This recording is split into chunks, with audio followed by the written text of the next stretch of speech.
ప్రతి రాజకీయ నాయకుడికి ఉంది, రాజకీయ పార్టీకి ఉంది.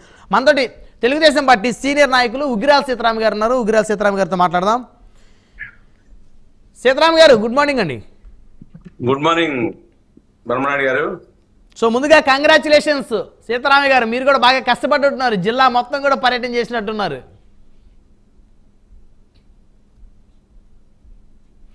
సో మొత్తానికి ఎలా చూద్దాం ఈ గెలుపు, ఎన్డీఏ కూటమి గెలుపు ఎలా చూడాలి, ప్రతిపక్ష హోదాను కూడా వైసీపీ కోల్పోవడం ఎలా చూడాలి? టీవీ ప్రేక్షకులకి అలాగే ప్యానెల్లో ఉన్నటువంటి వెంకటేష్ గారికి, మధుసూదన్ రెడ్డి గారికి, అలాగే మీకు కూడా ప్రత్యేకమైన అభినందనలు, శుభాకాంక్షలు.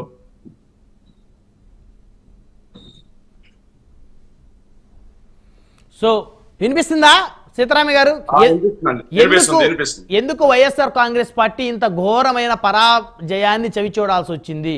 అసలు గుంటూరు, కృష్ణా జిల్లాల్లో కొన్ని జిల్లాల్లో కనీసం ఖాతా కూడా తెరవనటువంటి దైనందినమైన పరిస్థితి ఎందుకు వచ్చింది? అంటే పోయినసారి కూడా మనం అనుకున్నామండి, 2014లో ఇదే కూటమి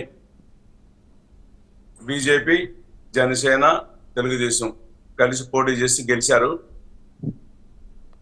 2019లో కొన్ని పొరపాట్లు కానివ్వండి, తప్పులు కానివ్వండి, వారు చేయబట్టే తెలుగుదేశం పార్టీ వాళ్ళు కొన్ని ఏవైతే వాళ్ళు చేయకూడనటువంటి కొన్ని చేశారు కాబట్టే 19లో ఓడిపోయారు.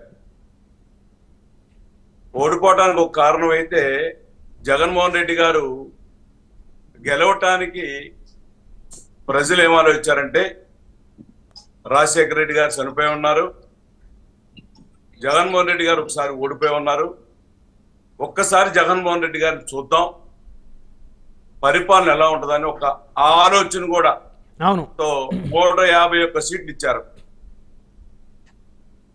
ఈ 151 సీట్లు ఇచ్చినప్పుడు జగన్మోహన్ రెడ్డి గారు పరిపాలన అద్భుతంగా చేయాల్సిన ఆయన మీద బాధ్యత ఉంది. ఆయన బాధ్యత విస్మరించాడు. ఏంటి అంటే సంక్షేమం, ఎవరైతే పేద వర్గాలు ఉన్నారో వారికి మనం ఏదో డబ్బులు వేస్తే మనకు అండగా ఉంటారు అనే ఉద్దేశంతో ఓన్లీ వాళ్ళకి డబ్బులు వేయటం అనే ఒక సంక్షేమం అనేది ఒకటి పెట్టుకున్నాడు.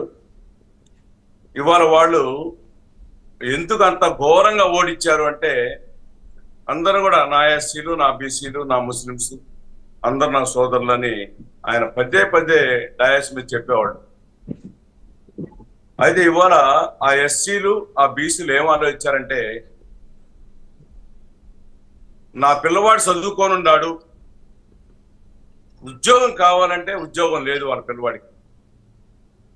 ఇవాళ ఆయన సంవత్సరానికి 1 లక్ష రూపాయల దగ్గర నుంచి 1,30,40,000 దాకా వేసాడు బటన్ నొక్కి. కానీ వాళ్ళు ఏమనుకుంటున్నారంటే, నా పిల్లవాడికి ఉద్యోగం వస్తే నెలకు 1,00,000 రూపాయలు సంపాదిస్తారు. ఆ ఉద్యోగం సంపాదించేదానికి ఒక ప్లాన్ లేదు జగన్మోహన్ రెడ్డి గారి దగ్గర. అది ఒక చంద్రబాబు నాయుడు గారు అయితేనే గతంలో ఆయన చేసినటువంటి అభివృద్ధి, హైదరాబాద్ లో ఏదైతే హైటెక్ సిటీ కానీ కంప్యూటర్ మొత్తం కూడా ప్రపంచం మొత్తం కూడా చంద్రబాబు నాయుడు గారు అంకే చూసింది. కానీ మొన్న అభివృద్ధిలో చంద్రబాబు నాయుడు గారు ముందున్నారు, కానీ కొన్ని పవన్ కళ్యాణ్ గారిని కొద్దిగా అశ్రద్ధ చేయడం, కార్యకర్తల్ని సెకండ్ గ్రేడ్ వాళ్ళని కొద్దిగా చేయటం వల్లే చంద్రబాబు నాయుడు ఓడిపోయారు. ఇవాళ జగన్మోహన్ రెడ్డి అంత ఘోరంగా ఓడిపోవడానికి కారణం ఓన్లీ సంక్షేమం మీదే దృష్టి పెట్టాడు, అభివృద్ధి మీద పెట్టలేదు. ఎక్కడా కూడా ఒక జిల్లాలో ఒక కంపెనీ, మంచి కంపెనీ తీసుకురావాలా. మనం కూడా అనుకున్నాం, అనంతపురంలో కియా కంపెనీ, కార్ కంపెనీ పెడితే చంద్రబాబు నాయుడు గారు ఇవాళ అక్కడ దగ్గరగా 30 నుంచి 40,000 మందికి జాబ్స్ వచ్చినాయి. రాష్ట్రానికి ఇన్కమ్ ఉంది. ఆ జిల్లాలో వాళ్ళంతా కూడా చంద్రబాబు నాయుడు గారు చేసినటువంటి దాన్ని చాలా అభినందిస్తారు. అలాంటి కంపెనీలు, సాఫ్ట్వేర్ కంపెనీలు మన వాళ్ళంతా కూడా ఇతర దేశాలు వెళ్లకుండా, ఇతర రాష్ట్రాలు వెళ్లకుండా మా పిల్లలంతా కూడా ఇక్కడే జాబ్ చేసుకుంటారనే ఒక మంచి ఒక సంకల్పంతో చంద్రబాబు నాయుడు గారిని, దాంతోపాటు పవన్ కళ్యాణ్ గారిని బాగా దృష్టిలో పెట్టుకొని వారు మరి ఇతర దేశాల నుంచి ఇతర రాష్ట్రాల నుంచి వచ్చి ఇక్కడ ఓటు వేశారంటే ఎక్కడ కూడా ఎప్పుడు కూడా మీరు చూడండి, గతంలో ఎన్నో ఎలక్షన్ చూసాం మనం. 6:30 కల్లా పోలింగ్ బూత్లకు వచ్చి క్యూలో నిలబడి ఓటు వేశారంటే ఎప్పుడు కూడా అది ప్రజెంట్ గవర్నమెంట్ మీద ప్రేమతో కాదు. కానీ సీతారామయ్య గారు ఈ ఫలితాలు రాకముందు వరకు కూడా వైఎస్ఆర్ కాంగ్రెస్ పార్టీ వారు ఈ పోలింగ్ బూతుల్లో 10-11 గంటల వరకు కసిగా ఓట్లేశారు. ఆ ఓట్లన్నీ మావే అన్నారు పాపం. నిజంగా తలుచుకుంటుంటేనే చాలా ఫన్నీగా అనిపిస్తా ఉంది. ఆ ఓట్లన్నీ మాకే వేశారు, మహిళలు ఎక్కువసేపు అన్నారు.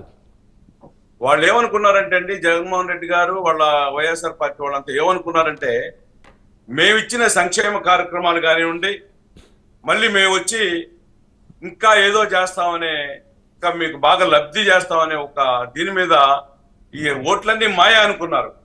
అవును, ఎక్కువ మంది దగ్గర 90% వాళ్ళంతా కూడా వైఎస్ఆర్ పార్టీ వాళ్ళు కూడా, ఎందుకంటే వాళ్ళు నాకు చాలా మంది మిత్రులు ఉన్నారు, వాళ్ళు కూడా అన్నారు సీతారామయ్య గారు ఇది కంపల్సరీ గవర్నమెంట్కి వ్యతిరేకంగా ఓటు పడుతుంది అని వాళ్ళు కూడా చెప్పారు. సో మొత్తానికి ఇక మీద వైసీపీ పుంజుకునే పరిస్థితి లేదంటారా? అంటే మనం అది ఎప్పుడు కూడా, అంటే నేను తెలుగుదేశం పార్టీలో ఉన్నా కూడా ఎప్పుడు కూడా ఉన్నది మాట్లాడుకోవాలి మనం. ఇదే పవన్ కళ్యాణ్ గారు 2 సార్లు ఓడిపోయారు. ఒక్క సీటు గెలిస్తే ఆ సీటు కూడా మరి అధికార పార్టీలోకి వెళ్లాల్సి వచ్చింది. ఇవాళ ఇదే పవన్ కళ్యాణ్ 5 సంవత్సరాల్లో ప్రజల్ని బాగా వాళ్ళని ఒక రాజకీయంగా తన వైపుకు తిరిగేలా చేసుకున్నాడు అమ్మని. వాళ్ళని చాలా ఉత్తేజపరిచి మనం ఏం నష్టపోతున్నాం గవర్నమెంట్ వల్ల, చంద్రబాబు నాయుడు గారు ఉంటే ఏంటి, మనం ఉంటే ఏంటి, జగన్మోహన్ రెడ్డి ఏం జరుగుతుంది అనే దాని మీద ఇవాళ మరి నాకు తెలిసినంత వరకు భారతదేశంలో కాకుండా ప్రపంచంలో 21 సీట్లకి 20 సీట్లు వచ్చినాయి అంటే అది ఒక పవన్ కళ్యాణ్ గారి ప్రజల దగ్గర ఉన్నటువంటి వ్యతిరేకతను గుర్తించి వారు ఇవాళ 21 పార్లమెంట్ 2 సంపాదించారు అంటే మరి ఇవాళ గతంలో ఏమీ లేనటువంటి మన నాయుడు గారు కానివ్వండి, పవన్ కళ్యాణ్ గారు వచ్చారు. కాబట్టి జగన్మోహన్ రెడ్డి గారు ఇవాళ వాస్తవంగా పవన్ కళ్యాణ్ గారు అన్నాడు భూపాతాలోకాన్ని తొక్కినట్టు తొక్కాడు. కానీ అధోపాతాలానికి జగన్ నిన్ను అధోపాతాలానికి తొక్కకపోతే నా పేరు పవన్ కళ్యాణే కాదు, నాది జనసేన పార్టీయే కాదన్నారు. అప్పుడు అందరూ కూడా చాలా కామెడీగా ఫన్నీగా అపహాస్యం చేశారు. కానీ ఈరోజు అధోపాతాల కన్నా ఇంకా లోతుగానే తొక్కిన పరిస్థితి కనపడతా ఉంది ఎన్నికల ఫలితాలు చూస్తే. అవును, అయినా కూడా ఈ 5 సంవత్సరాలు కూడా పవన్ కళ్యాణ్ గారు ఒకటే చెప్తున్నారు, మనం చెడుని అంతమించాం, అవును అంతమొందించాం కాబట్టి మనం ఒళ్ళి దగ్గర పెట్టుకుని మనం పని చేయాలి. అవును, నేనే కాదు తెలుగుదేశం కానీ, బీజేపీ కానీ, పవన్ కళ్యాణ్ జనసేన కానీ వాళ్ళందరూ వాళ్ళ ముగ్గురే కరెక్ట్గా ఉంటే కాదు, కింద నాయకులు కూడా కరెక్ట్ గా పనిచేసి ప్రజలను మన్నలు పొందాలి. లేకపోతే ప్రజలు ఎందుకంటే ఎలా తీర్పు ఇచ్చారో మనం చూసాం. కాబట్టి ప్రజలందరూ కూడా, నాయకులందరూ కూడా ఒళ్ళు దగ్గర పెట్టుకొని పనిచేయాలని ఇప్పుడు సూచన చేస్తున్నాడు. కానీ పవన్ కళ్యాణ్ గారి మనస్తత్వం మీరు చూసారో లేదో, అవును ఎప్పుడు కూడా కక్ష సాధింపు ఉండదండి ఆయన దగ్గర. చెప్పారు కదా ఆల్రెడీ ఎన్నికల ఫలితాలు వచ్చిన తర్వాత, ఎందుకంటే వైసీపీ వాళ్ళు భయపడతా ఉంటే ఎవరో భయపడాల్సినటువంటి పని లేదు. కక్ష సాధింపు ధోరణి అయితే ఈ కూటమి ప్రభుత్వం చేసే పరిస్థితి ఉండదు. దానికి నేను బాధ్యత. ఎవరైతే ప్రజల ధనాన్ని ఎవరైతే లూటీ చేశారో చట్టపరంగా దాన్ని మళ్ళీ రికవరీ చేసే పరిస్థితి ఉంటుంది. కానీ ఎవరి మీద వ్యక్తిగతంగా కక్షపూరితంగా కక్ష తీర్చుకోవడానికి కాదు మనకి విజయం అంటూ కూడా ఆయన బహిరంగంగా చెప్పారు. కాబట్టి నిజంగా వైసీపీ చాలా మంది ఊపిరి పీల్చుకున్నారు. లేకపోతే ఆయన్ని టీవీ డిబేట్లో ఎందుకు పనికిరానటువంటి వాళ్ళు కూడా ఆయన్ని టీవీ చర్చల్లో కూర్చొని ఇష్టానుసారంగా ఎక్కడ చెప్పలేని, నోటితో చెప్పలేని మాటలు మాట్లాడేటువంటి వాళ్ళందరూ కూడా ఇలా ఫోన్లు స్విచ్ ఆఫ్, ఆంధ్రప్రదేశ్ నుంచి పరారు, ఎవరు కూడా లేరు. అంటే వాళ్ళు భయపడుతున్నారు. కాబట్టి మీరు భయపడొద్దు, నన్ను ఎన్ని తిట్టినా నో ప్రాబ్లం, మీరు హ్యాపీగా ఉన్నారు కదా, ఉండండి, అలాగనే ఉండండి, మీకేం ఇబ్బంది లేదన్నారు. అలాంటి భరోసా ఇచ్చిన నాయకుడు లేడు ఈ రాష్ట్రంలో. అవునండి, అదొకటాను. పవన్ కళ్యాణ్ గారు, నాయుడు గారు యా ఎప్పుడు కూడా వ్యక్తిగతంగా ఆయన విమర్శ చేయడండి. చూడండి మీరు ఆయన ప్రసంగాల్లో, అవును, ప్రభుత్వం మీదే చేస్తాడు. అలాగే ఇప్పుడు కూడా ఏదైతే చట్టపరంగా వాళ్ళ మీద తీసుకోవాల్సినటువంటి వాళ్ళు చేసినటువంటి కొన్ని లక్షల కోట్ల రూపాయల అవినీతిని కానివ్వండి, చట్టపరంగా న్యాయపరంగానే వాళ్ళు చేయాల్సిన పని చేస్తారు. మీరు గుర్తుపెట్టుకోండి. అది ఏ స్థాయి నాయకుడైనా, ఒక సర్పంచ్ కాడి నుంచి ఎంపీటీసీ కానివ్వండి, మంత్రి కానివ్వండి, ఎమ్మెల్యే కానివ్వండి, ముఖ్యమంత్రి కానివ్వండి, ఎవరైనా కానీ వాళ్ళు చేసిన అవినీతిని